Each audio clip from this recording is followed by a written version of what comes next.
एक सवाल ये है कि मैंने बहुत जगह देखा है, और क्या कोई ऐसी दवाई है जो हम अपने पास कैरी कर सकते हैं ऐसे सिचुएशन में कि इमरजेंसी में हम उसे इस्तेमाल कर सके और जान बच सके किसी की थोड़े देर के लिए? या जी बिल्कुल है। अच्छा, बिल्कुल ऐसी दवाई है। और ये कौन सी दवाइयाँ हैं मैं आपको बताता हूँ। देखिए, अक्सर लोग सॉर्बिट्रेट या इस तरह की दवाई की बात करते हैं जो हम जुबान के नीचे रखते हैं और पेन कम हो जाता है। वो नहीं लेनी होती, क्योंकि उन दवाइयों से ब्लड प्रेशर कम हो जाता है। वो दवाई आप तभी लेंगे जब आपको ऑलरेडी किसी फिजिशियन, कार्डियोलॉजिस्ट या डॉक्टर ने प्रिस्क्राइब की हुई है कि आपको चेस्ट पेन हो तो ये दवाई ले लें। बट हम बात कर रहे हैं एक रैंडम पर्सन जो रोड पे, जिसको आपको लगा कि हार्ट अटैक हो रहा है या चेस्ट पेन हो रहा है, तो ऐसी कौन सी हम दवाई दें जिससे उसको साइड इफेक्ट भी ना हो, बाई चांस हार्ट अटैक ना हो तो, और हम दे दें। सो यस, इसके लिए एस्प्रिन, जो हमारी नॉर्मल एस्प्रिन दर्द निवारक दवा है, वो 325 मिलीग्राम की आती है। वो वाली पूरी एक एस्प्रिन। और अगर वो नहीं है तो जो लो डोज एस्प्रिन आती है बाजार में 75 मिलीग्राम, उसकी 4-5 टैबलेट, कम से कम 4 टैबलेट, बहुत छोटी होती है। क्लोपिडोग्रेल एक दूसरा ब्लड थिनर है, कॉमनली अवेलेबल है, उसकी 3-4 टैबलेट।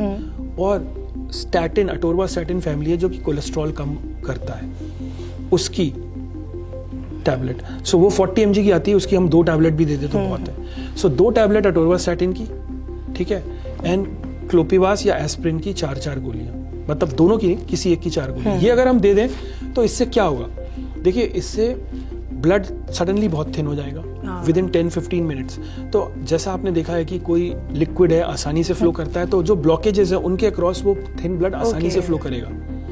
थिन ब्लड आसानी से फ्लो करेगा, थिक ब्लड रुक जाएगा। और प्लस बहुत सारे हार्ट अटैक में ये प्लेटलेट प्लग जमा हो रहे होते हैं, तो ये उसको रोकेगा और आपको इतना टाइम मिल जाएगा कि आप नियरेस्ट हॉस्पिटल पहुंच जाएं, जहां पे देन डॉक्टर्स टेक ओवर।